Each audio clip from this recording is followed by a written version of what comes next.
My name is Victor Furman. Some call me The Voice. I've always been fascinated with human nature, spirituality, science, and the crossroads at which they meet. Join me now and we will explore these topics and so much more with fascinating guests, authors, and experts who will guide us to Destination Unlimited.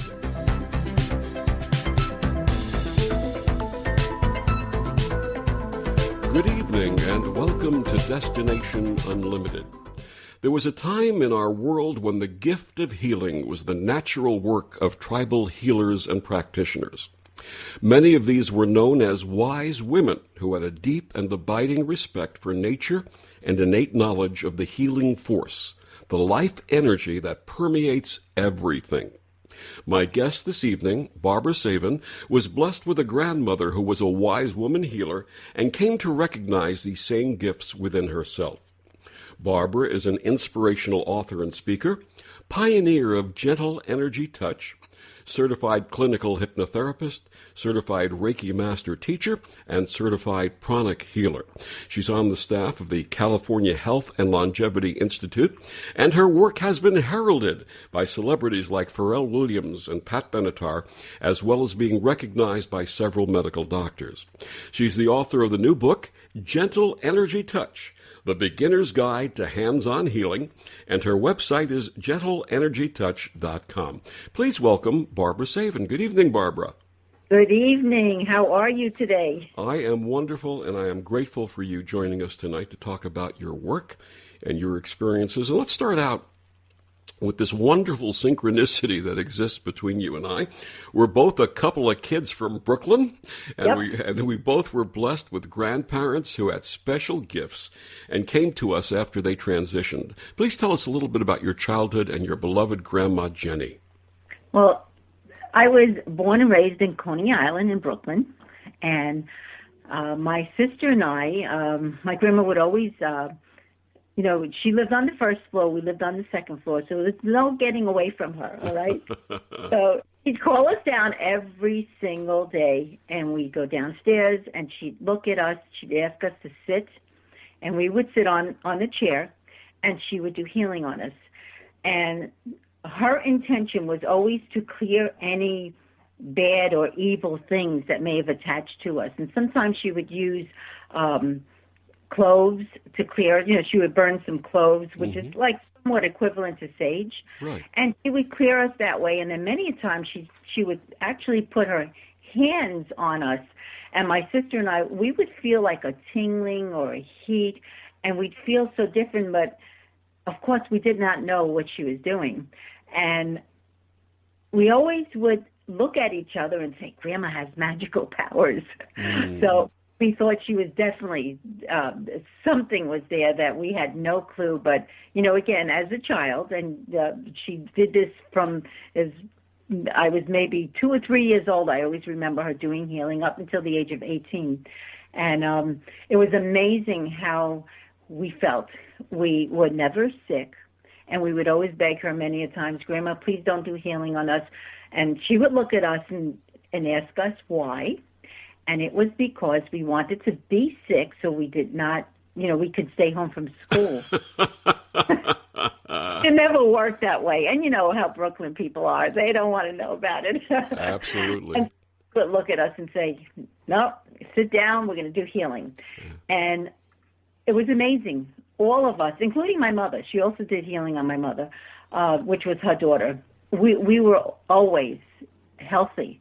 And I always used to feel lighter energetically whenever she did the healing. But again, we had no clue what she was doing, and we just went along with what she always did with us. And it was amazing when I think about it. She was from Istanbul, and her mother, which I did have the beautiful privilege to meet, was also from Istanbul. And her mother, my grandma's mom, died she was around 99 years old. And I really feel she got her healing abilities from her mother. And then, of course, it passed on to us. My sister is very, very psychic, and I have healing abilities. And I've had the healing abilities for most of my entire life, I would have to say. And I would always do healing on many of on actually just two of my friends. I shouldn't say many, because back then my grandma would always tell us, shh, don't tell anyone, because they'll put us away in a psychiatric ward. They would absolutely, yeah. Right? I mean, going back, I was born 1948, so we're talking the 40s, 50s, 60s. This was not heard of. You did not mention any of this. And, I had two very close friends that I helped many times, and they understood for some reason. They never made fun, and they never, ever told anyone about, what I used to do on them, just, mimicking my grandma. So it's amazing how wise she was, and she probably had no real clue what she was doing, other than the fact that she would, to a certain extent, just help us. And I look back, and I wish she was alive longer, so that I could have had more time with her. And then, as I started getting older, I definitely understood what she was doing. Now, there must have been then a lineage going back several generations. We find that mostly on the the women's side of the family, but occasionally on the male side of the family. But she must have been from a lineage and passed on to you, your mom, and to you, this lineage of healing and wise women activity. I feel, and she did pass it on to myself, to me and to my sister. And I now have passed it on to my children and my grandchildren. Wonderful. But both of my children are somewhat into it. They're not 100% the way I am, but they do accept it, and they realize that they do have some type of ability. But my grandchildren, many times, if Grandma doesn't feel well, they'll come over and they'll say, "Oh, Grandma, we'll do healing on you." And they put their hands. And it's amazing the heat that I feel from their little hands. It's wonderful. Yeah, it's a beautiful thing knowing that this will be passed on. Absolutely. And I'm so grateful that my grandma had this ability. Now, you lost your grandma, Jenny, just before your high school graduation, and that had a profound effect on you. Yes, it did. Well, what happened was 2 weeks prior to her passing, and actually this is not in the book, and for some reason they took it out of the book. I had a dream that my grandma had died, and I saw her in her coffin. I saw her wearing a wedding gown, and when I got up, as a at the time 17-year-old, almost 18, it was just a bad dream. And I said, "Oh, God, please, I can't wait to work, to make money." So I wanted to buy my grandma anything she wanted. And so it was a very bad dream. But then what happened was 2 weeks, and I never mentioned it to anyone, my sister, my mom, or anyone, that I had a dream that Grandma died. And then 2 weeks later, right before my graduation of high school, we get a call 2 o'clock in the morning that Grandma Jenny died. At that moment, I thought I killed her because of the dream that I had, and knowing that we had these psychic abilities. And when we did bury her, she was buried in her wedding gown. Exactly what I saw in my dream is exactly what happened. And so I felt guilty. I was angry that she passed away right before my graduation. I was angry at God for taking her from me. I was angry at everything and everyone. And at that time, I decided I'm not doing this no more. I do not want to do this. I felt in my heart that by not doing it, it was my way of punishing God, and it was my way of somewhat, you could say, punishing her for dying before my graduation and before me being able to actually, get a job and buy her anything that she wanted. And the guilt and the shame and everything just played on me like you cannot imagine. And then what happened during the course of the time, I became ill. Mm. Now, 2 weeks after this, you had a vision of her, is that correct? And you heard her. Yes. My mom was at the time in her brother's house, and I was sitting alone. We lived in the Marlboro Projects at the time on Stillwell Avenue. Mm-hmm. All of a sudden I hear Babacita, because she would always call me Babacita. Mm. And I hear Babacita, Babacita. And I got up from the chair, and I started walking towards the foyer, and I see this white cloud, and I hear Babacita. And I said, Grandma, is that you? I mean, I can see her. I can actually see her. And she's, Babacita, please don't be so angry. And the closer I got to, you could say that cloud, the colder it got. And then I became afraid. Instead of not being afraid and having a conversation with her, which I could have, I was afraid. And then I called my mom. And then, of course, she said it was my imagination because I was missing her so much. And her and I never spoke about that situation or any other situations, ever again. And I never even, my mom passed away like 10 years ago. She never knew I had a dream about my grandma. Mm. And knows now because they were all together.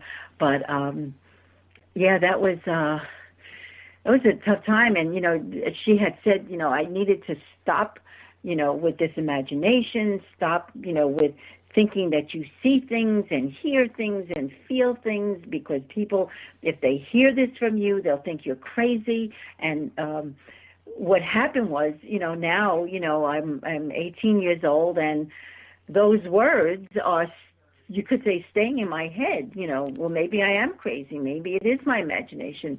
It's like anything else. The more you hear that negative, you think it's real. And I can speak to that experience myself, and we'll talk about that when we come back from these brief messages. We're speaking with Barbara Savin, author of the new book, Gentle Energy Touch, The Beginner's Guide to Hands-on Healing. And we'll be back on Destination Unlimited after these brief messages. OMTimes Magazine is one of the leading online content providers of positivity, wellness, and personal empowerment. A philanthropic organization, their net proceeds are funneled to support worldwide charity initiatives via Humanity Healing International. Through their commitment to creating community and providing conscious content, they aspire to uplift humanity on a global scale. OMTimes, co-creating a more conscious lifestyle. Matt Connerton here. Join Jen Coffey and I twice a week for Matt Connerton Unleash, a political talk show that's a little different than what you're used to. No liberal or conservative agenda here, just an honest dialogue about truth and how things really work in the world of politics. Matt Connerton Unleashed, every Tuesday and Thursday night at 11 p.m. Eastern on OMTimes Radio. What if we got rewarded for every good decision? Dinner. Meal needs a vegetable. Check. Amazing! Vegetables cooked with a healthier oil instead of butter? Fantastic! Replacing bad fats with healthier fats, like those in canola or vegetable oil, is good for your heart. Take up the challenge for good health, because the you of the future will say, fantastic! Visit heart.org/facethefats. Canola Info proudly supports the American Heart Association's Face the Fats campaign. You're listening to OTR FM, part of the IOM Radio Network. And we're back on Destination Unlimited. Our guest this evening is Barbara Savin, author of the new book, Gentle Energy Touch, The Beginner's Guide to Hands-on Healing. And before the commercials, we were talking about Barbara's experience after her grandmother passed away, feeling resentful, feeling angry at God, feeling guilty that she might have been contributing to her grandmother's passing because she had a premonition of her grandmother's passing, and being told by family that that you were imagining things when you had the vision or saw the apparition of your grandmother and grandmother speaking to you. And I just wanted to share that you and I again have this synchronicity. I was very close to my grandfather, my father's father, who was a mystic. He would not have called himself a healer, probably would not have referred to himself with any terms, because by day he was a metalsmith. He worked with metal in his hands. But he was a brilliant man and very much a mystic. And he was much older than, he was very old when I was young. My father was considerably older than my mom. And when I was in, 4 and 5 and 6 years old, my grandfather was well into his 80s. But he looked at me and talked to me like a peer, not like a child, but like someone who was his contemporary or his peer who would understand some of the concepts that he would talk about. And when I was 7, I was in my parents' apartment in Brooklyn, and I was reading or something. I don't remember what I was doing, but I looked up, and there standing in front of me was my grandfather, smiling. And I said, "Grandpa, what are you doing here?" And he just smiled, didn't say a word. And then gradually he sort of dissolved and disappeared.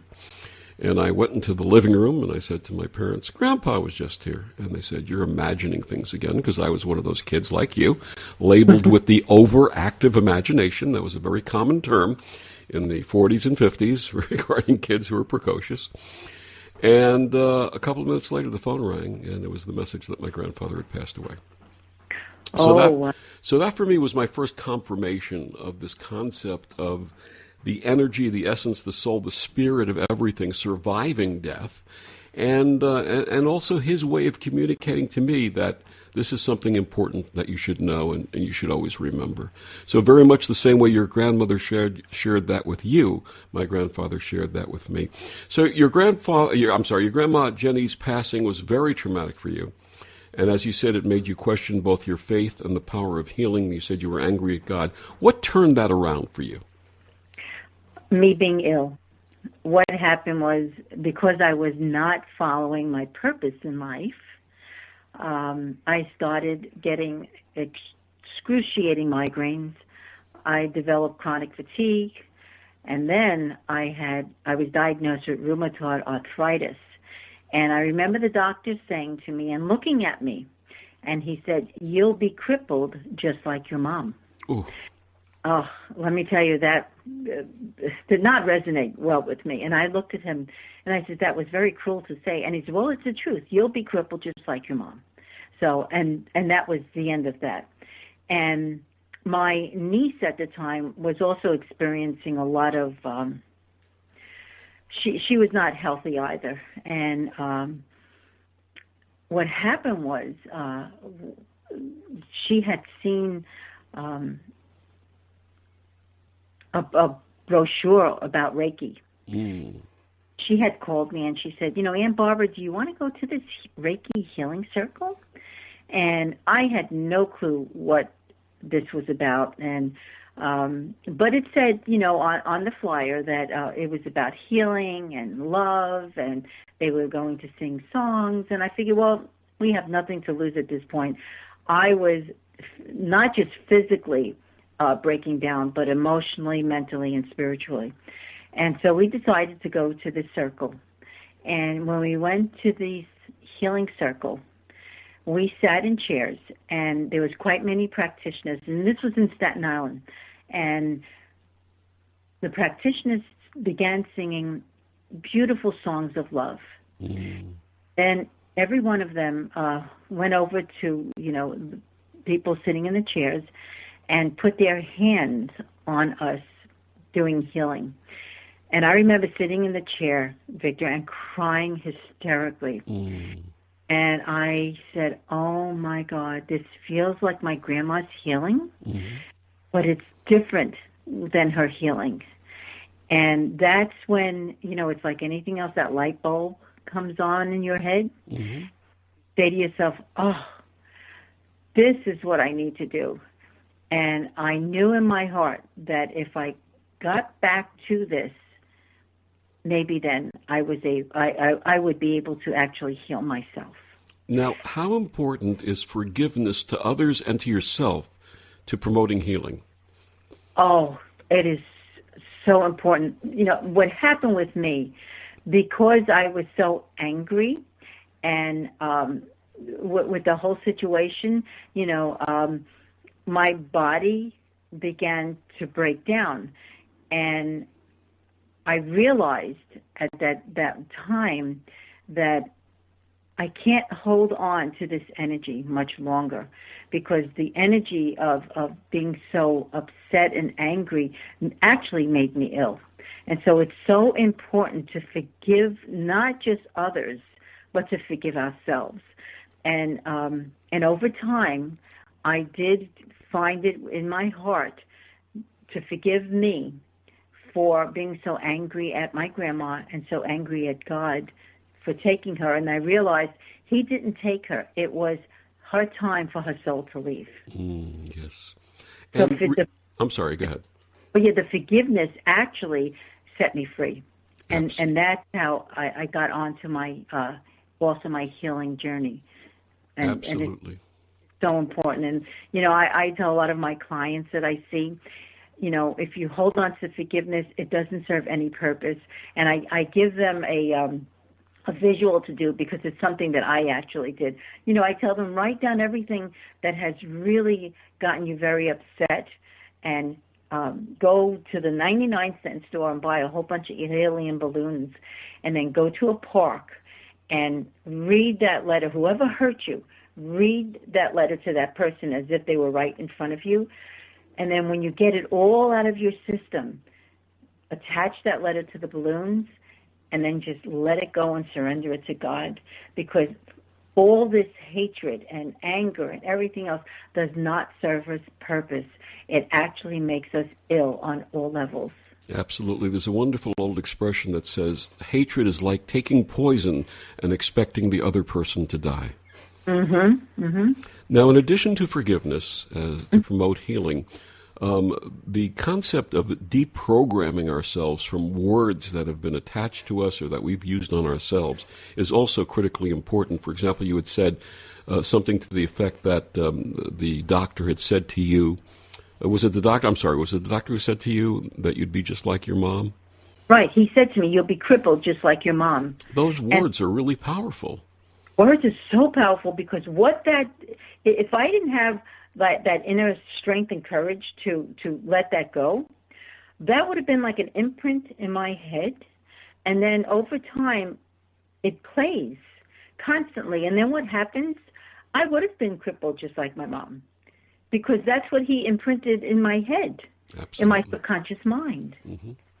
Yeah. And we have to let go of the negative words. It's so important for us to think positive no matter what the situation is.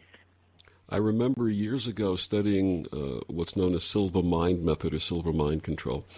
And in the course of Silva Mind Control, they had mentioned that when people make statements like, this job is killing me, or that person is a pain in my neck, or what have you, that every time you say that, you're actually creating your mind is creating the energy program to result in illness and pain and whatever else it might be. And that if you catch yourself making those statements, and I know this is used in other techniques too, you're supposed to say cancel, cancel, cancel, cancel 3 times, which is supposed to erase that program that you've set up, that word program. Right. I press the delete button in my mind. I leave it to computer because our minds are just like computers. So I always say delete, delete, delete. And you know, my grandma would tell me all the time, if anyone says negative to you, take that, you know, it's like you're sweeping it away. She said, take it from your head, throw it on the ground, and stomp on it and say, no, this is not my words. Absolutely. These are not my words. And I should have done that in front of the doctor that day, but he caught me so off guard that, you know, I wasn't able to. But we always used to say, these are not my words. This is how they think, not necessarily how we think or feel. So yeah. I'm sorry, go ahead. So cancel, delete, however you look at it, it's so important to get rid of those negative, you know, thoughts from your mind. Absolutely. Now, so the Reiki Circle was sort of the reopening for you of the healing path. Share a little more about that. Well, you know, as I mentioned before, we sat down, the practitioners did healing on us, and I was crying hysterically and realized I needed to get back to it. And then I decided at that time to seek out someone that would teach me this healing modality, even though it felt like my grandma's, but it wasn't exactly like hers. And I found a wonderful teacher in Manhattan, and I learned Reiki 1, Reiki 2, and then I also went on to become, Reiki master and teacher. And then I then went on to learn prana healing and hypnotherapy and life coaching, and I threw myself into the healing modalities because I knew at that moment that is what I needed, because I needed to love myself for who I was and not be afraid to say that, I have healing abilities. Absolutely. We're talking with Barbara Savin. She's the author of the new book, Gentle Energy Touch, The Beginner's Guide to Hands-On Healing. Barbara, please tell our listeners where they can get your book and find out more about you. Well, they can go to Amazon.com, and the book is available there. It's also available in Barnes & Noble and quite many bookstores. And they can either go to my website, it's gentleenergytouch.com, or my name, barbarasavin.com, and it takes them to the same site. And are you on Facebook also? Yes, I'm on Facebook, and it's Gentle Energy Touch on Facebook also. Wonderful, thank you. And we'll be back with more of Barbara Savin, author of the new book, The Gentle Energy Touch, The Beginner's Guide to Hands-On Healing, on Destination Unlimited on the OMTimes Radio Network after these messages. This is OTR-FM, part of the IOM Radio Network. Are you in an interfaith relationship and thinking of getting married? For 18 years, Reverend Laurie Sue Brockway has been creating personalized, loving, and romantic ceremonies for couples of all faiths and cultural backgrounds. Reverend Laurie Sue's sensitivity to the needs of interfaith couples is reflected in the compassionate and inclusive way she addresses the concerns of parents and families. Reverend Laurie Sue is also the author of several best-selling books on interfaith weddings and wedding vows. Selected as one of the top interfaith officiants by New York Magazine, Reverend Laurie Sue serves couples in the New York metropolitan area and beyond. Find out more at her website, yourinterfaithwedding.com.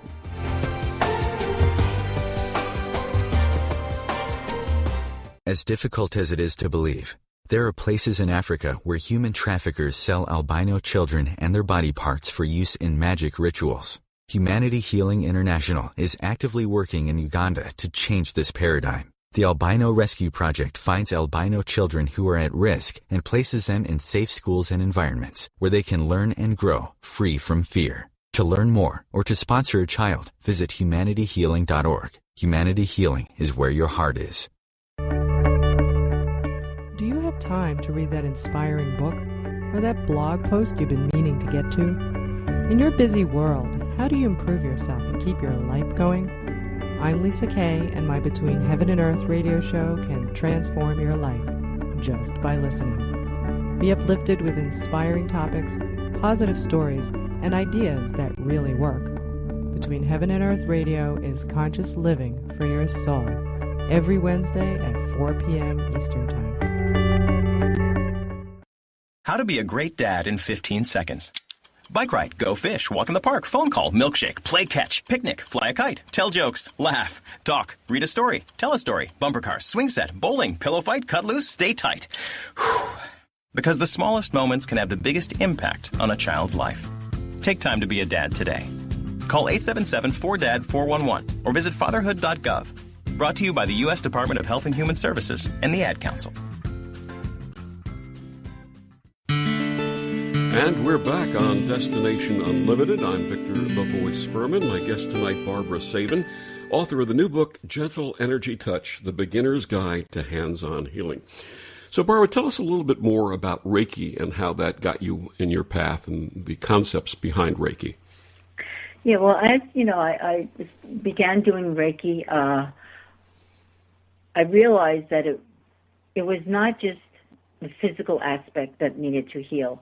I needed to heal spiritually because I needed at that time to actually forgive God, thinking that, he took my grandma, and I needed to forgive my grandma for dying, and I needed to heal mentally and emotionally and then physically.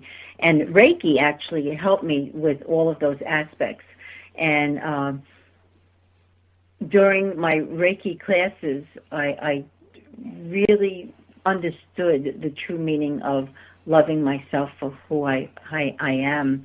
And I began doing Reiki on myself every single day with the intention of, getting rid of my very bad migraines, healing the chronic fatigue and the rheumatoid arthritis.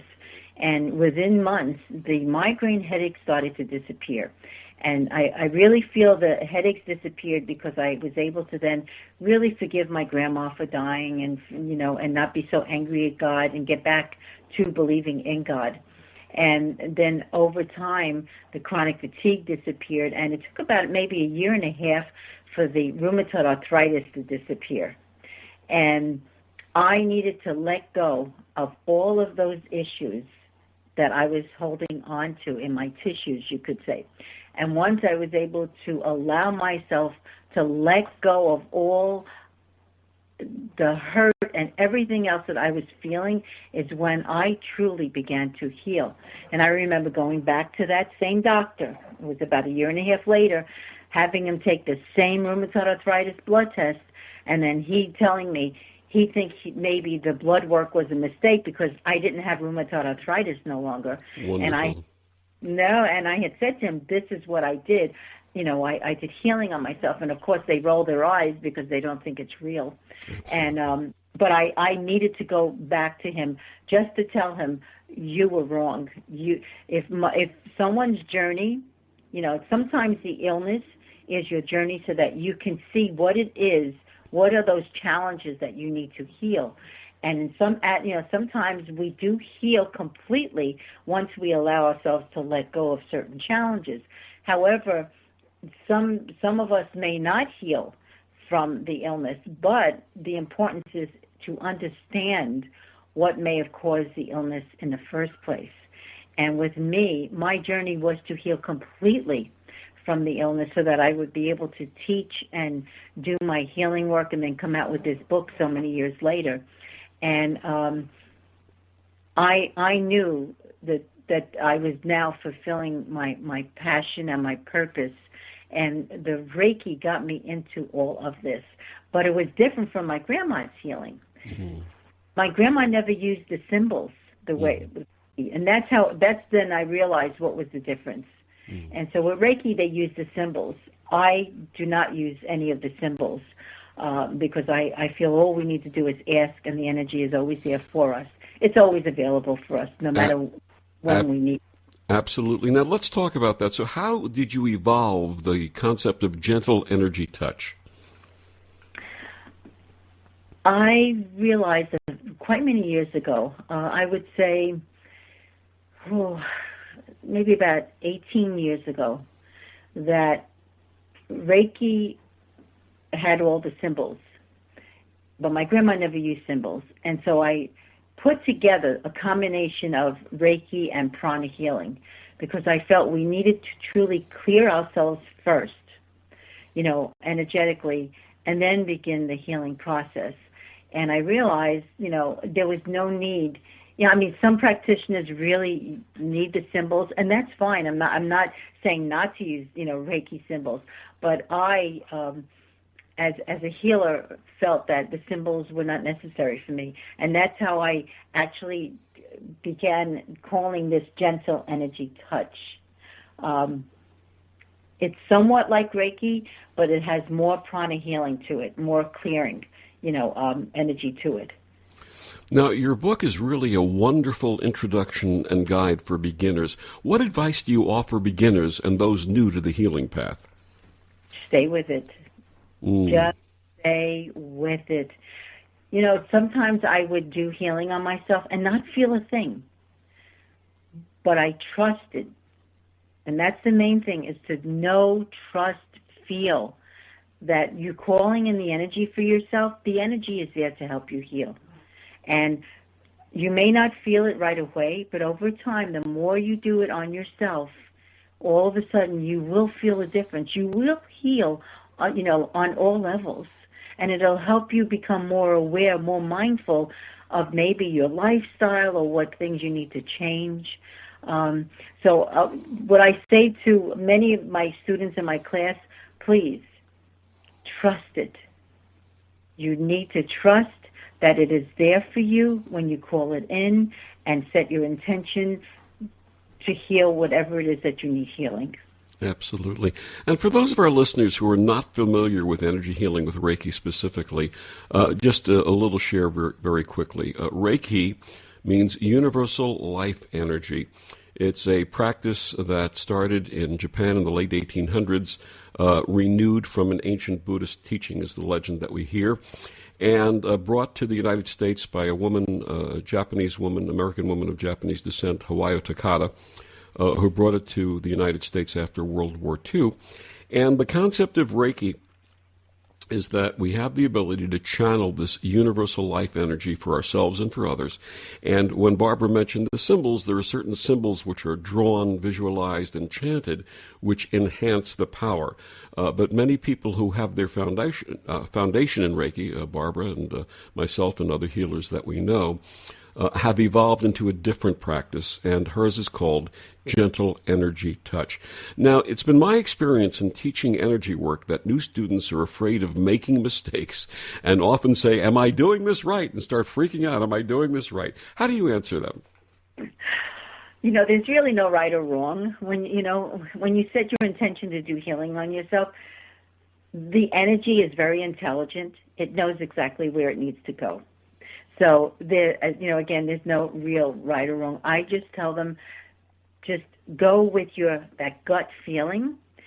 You'll know if you're doing it the correct way. You'll know what needs to be healed. You'll feel where you need to go, and just trust. Again, I want to say that knowingness, because as healers, we intuitively hear. And we see and we feel. And so I mentioned to many of my students, it's important to just get out of your logical head and allow the energy to move through you. And again, no right or wrong, just feel with that all-knowing. And once you trust that knowing, that energy knows where to go. But of course, we don't want to play with energy. We want to do it for the purpose of just healing ourselves and also healing others. And what's interesting is a lot of people who come to the practice also find that their intuitive or empathic abilities increase 100-fold once they start practicing Reiki and other forms of healing energy. Do you find that also? Yes, very much so. When I really got into this, many a times, well, I'll tell you a little story here. This was about 10 years ago, and I was already into it for about 8 years. And it was nighttime, about 2 o'clock in the morning, and all of a sudden I hear, Barbara, wake up. And I'm looking, and it's only my husband sleeping and my 2 little dogs in the bed with me. And I hear, Barbara, wake up. So I open my eyes, and then all of a sudden I see these beautiful angels coming into the room, coming into me and giving me a gift in my hands. Because I was constantly doing healing on myself and healing on others at that time, I was able to now see more clearly, angelic figures. I was able to hear them clear. And it definitely opens up our intuitive abilities. Absolutely. And to not be afraid of it. Absolutely. Now, the foundation of all healing practice, as you mentioned, is intention. How would you describe intention, and how important is it to all healing? Well, when I have my clients come to me, and we talk about what is troubling them, and I always say it is very important for you to set an intention, a purpose for the healing, what you feel you need healed, whether it's something from childhood or something that may have happened just recently to you. It makes them more aware of what they need to let go of. And that's how I feel, intention is very important. If someone does not know what type of intention or purpose or what they feel they need healed, I always say, well, then just ask for your higher self, that you're healed for your highest good. So intention, sets forth the energy and brings it to us and then helps us many times to see where actually we need healing. Now, is there a time that people should not practice healing? Is there a preparation that has to be done first? And if they find that, for example, they may not be in a good place, it's not a good idea to invade, or not invade, but work in someone else's energy field? Right. When you do healing on yourself, it's fine, because you're doing healing on yourself. However, when you become a practitioner and you do healing on someone else, you actually should not do healing on someone if you're sick or if you're suffering from, I want to say, general weakness, because then that you may actually transfer your diseased energy to the person that you're attempting to actually help. And you also do not want to attempt a healing when you're feeling angry or irritated or if you're judgmental, because then that energy becomes contaminated, and then all those negative emotions can now go on to that person that you're actually looking to help heal. Sound advice. Yeah, so you need to be in a good place. Wonderful advice and wisdom from our guest, Barbara Savin, author of the new book, Gentle Energy Touch, The Beginner's Guide to Hands-On Healing. And we'll be back with Barbara after these messages on Destination Unlimited. Host your show on IOM FM, the radio network of OMTimes Media, one of the more recognized brand names in the conscious community, and is backed by the extensive marketing reach of OMTimes. Hosting a show on IOM FM immediately connects you with our extensive dedicated community.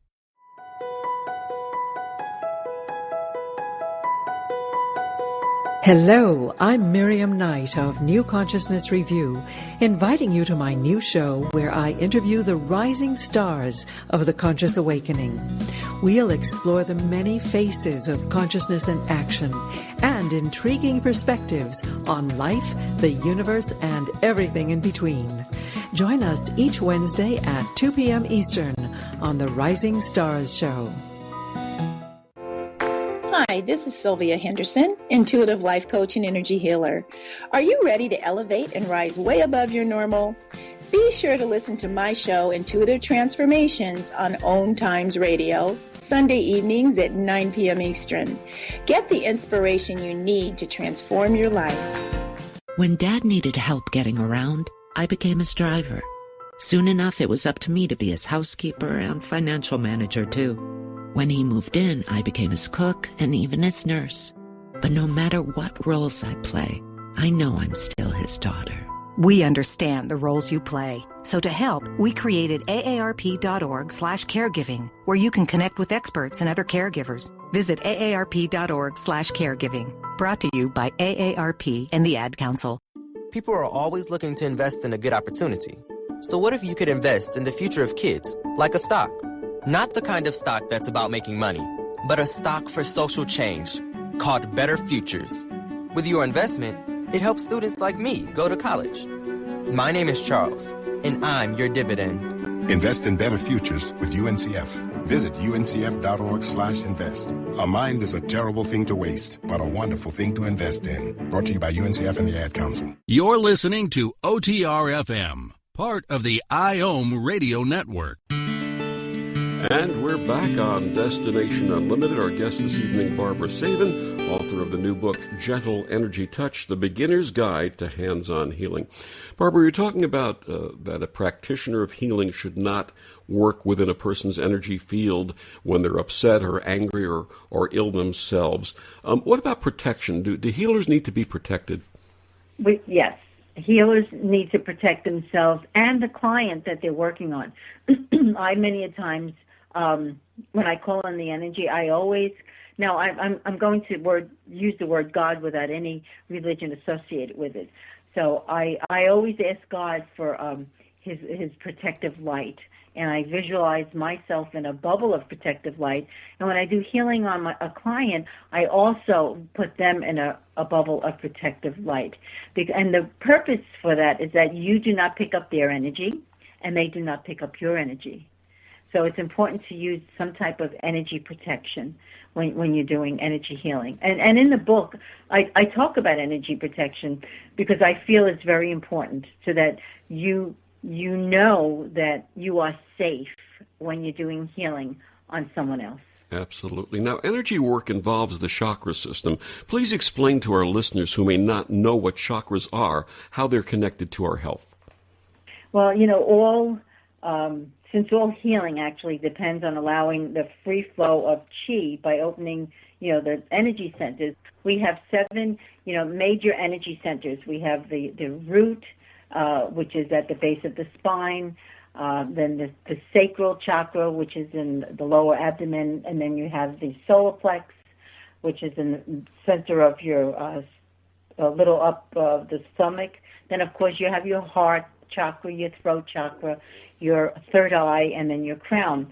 And yes, they are the chakras, you could say, excuse me, they remember every single thing that has happened to you in your entire life, now and past lives. So it's important to, when you do healing on yourself, to clear each one of those energy centers, because that's where actually illness begins. It's in those energy centers. And as I said, there are 7 major ones. The first chakra, for instance, is it's our foundation of emotional and mental health. And the root chakra is, you could see a connection to our family beliefs and supports our formation of identity and somewhat of a sense of belonging to a group. And that area there, that root chakra, if it becomes diseased or ill, what happens is you may experience chronic lower back pain, a sciatica. There's illnesses that affects each of those energy centers. Yes. I mean, that's a whole new conversation in itself, but every energy center supports our physical health. And you go into these in detail in your book, Gentle Energy Touch, The Beginner's Guide to Hands-On Healing. Yes, because it's so important that they understand about the energy centers, because, again, that's where all of those issues in our tissues lie. And if you do not clear each of those energy centers, what happens is you do become ill. Now, with myself, my headaches and my migraines and the rheumatoid arthritis, it was because my root chakra was congested, and that's all about family. My sacral, it was all about, anger and worry and insecurities.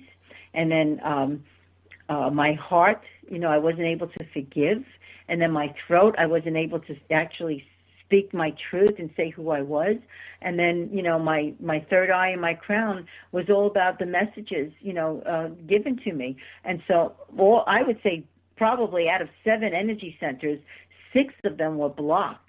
And that's how I ended up with, the rheumatoid arthritis, the chronic fatigue, and the migraines. And once I was able to actually let go of all of those issues is when I actually began to heal. So the energy centers are very, very important in our healing. And we talked about the development of intuition and empathy during the practice of this healing work. We say that the energy is intelligent, that it knows where it needs to go. And what we find is through the use of the development of our intuitive self and our empathic self, our hands have a tendency, even though the energy knows where to go, our hands have a tendency to know where they have to go also. Do you find that with many of your students? 100%, yes. When I mentioned to everyone, when you are doing healing on yourself, stay where you feel you need to stay. And a lot of them will say, all of a sudden I needed to stay by my heart chakra. Well, yeah, because they needed to forgive and accept certain situations. So the energy is very intelligent, but our intuition and our knowing and awareness is also very intelligent. So I say to everyone, never rush your healing. And if you need to stay longer, usually the amount of time that you stay at each energy area is usually anywhere from maybe 3 to 5 minutes. But if you feel the need to stay longer, do so, because then that area needs healing more than the others. You know, it's interesting, in all of my years of doing energy work and teaching, I'd often have a class of students who've had some form of training or not. And my first question to them is always, how often do you give energy to yourself? And so many of them sheepishly don't raise their hand and sort of look down. And the old expression, charity begins at home. It's so important for the practitioner and even the masters and the teachers to give themselves the gift of this healing every day. And I do my healing. I've been doing my healing now for over 18, 20 years, I would say, on myself every single night. I take time to practice loving myself, and for me to love myself, I do my healing on myself because it helps. Again, you know, I still have issues, you know. There are still things that still need to be cleared up. And so I do healing on myself every single day, and I respect myself, and I allow myself time to give myself this gift, because it is a gift. It's a gift of healing. Absolutely. And we do it on ourselves. If you can't do it every day, do it at least 3 times a week. You know, that really we need to do it more often, because there's a lot of things that need to be healed on all levels. Absolutely. Now, affirmations and positive language are very important in this work. Please share some of those, your favorites, with us. Well, affirmations are positive statements that actually serves to heal and strengthen, you know, aspects of us that actually need healing. Some of my favorite ones, I would say, like, and I'll do them accordingly to maybe the energy centers. So the root chakra, I many a times tell myself I am safe and I am protected, and you know, I am cared for and all of my needs are met. So that's, you know, that area there. And then when I come up to my sacral, the second chakra, I tell myself I am emotionally healthy, and it is safe for me to feel and express my emotions. So those are 2 that I say just about on a daily basis. Then I come up to my solar plex, which is the third chakra, which is your personal power. I always tell myself, I am powerful. I am worthy. I am healing. I accept myself for who I am. And I always say, I am free to be me, and so I shall be. So that's some of, you know, in that area. Then I come up to the heart chakra, and I always say to myself, Barbara, I love myself for who I am. Yeah. I forgive effortlessly, and forgiveness sets me free. So that's something, you know, because, again, most of my whole life, those words needed to resonate with me. And then the throat chakra, you know, I speak my truth with love, and it is safe for me to say who I am. And that, again, because of growing up and, you know, saying don't say anything because they'll put you away in a psychiatric ward. So, you know, again, those energy centers, those words are important to me. And then, of course, the third eye, my favorite one that I say for myself is I trust my inner vision. Yeah. And it is safe for me to trust my intuition, because that's really what healing is all about, is trusting yourself and listening, you know, to yourself. Yeah. Of course, my crown, you know, I always say I am one, you know, with all creation, and I am, you know, one with my higher self, and I am one with God. So those are my, like, favorite affirmations, but of course there are so many, and I have quite many of them in my book. But I've also in the book I labeled them, you know, for the root cause, for, you know, loving yourself and weight loss. You know, I categorize them a little differently, but you can say anything, any positive statement that you feel is helps you to heal. So, and I tell everyone, just do whatever, say whatever feels right, you know, for yourself. Absolutely, it must resonate with you. Now, often people can't travel to visit healers because of either condition or geography. Can healing be done remotely? Yes, without a doubt. I do distant healing on people that live in Israel, Brazil, all over the world.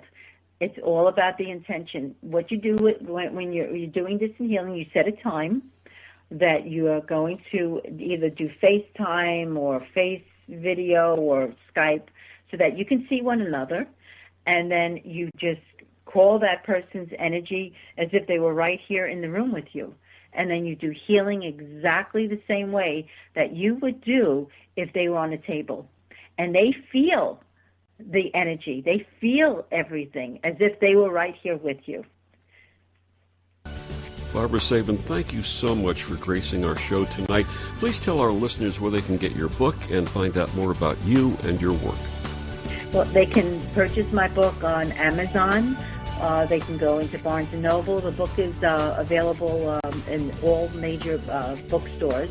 And if they want to find more about me, they can go to either www.gentleenergytouch.com or barbarasavin.com. Wonderful. Barbara, thank you so much for joining us tonight, and I'd love to have you on again in the not-too-distant future. Oh, thank you so much for having me, and you have a wonderful night. You too. And that's it for Destination Unlimited. I'm Victor the Voice Furman. Stay tuned for more on this OMTimes radio network, and we'll be talking to you next week. Have a great night, everyone. Thank you.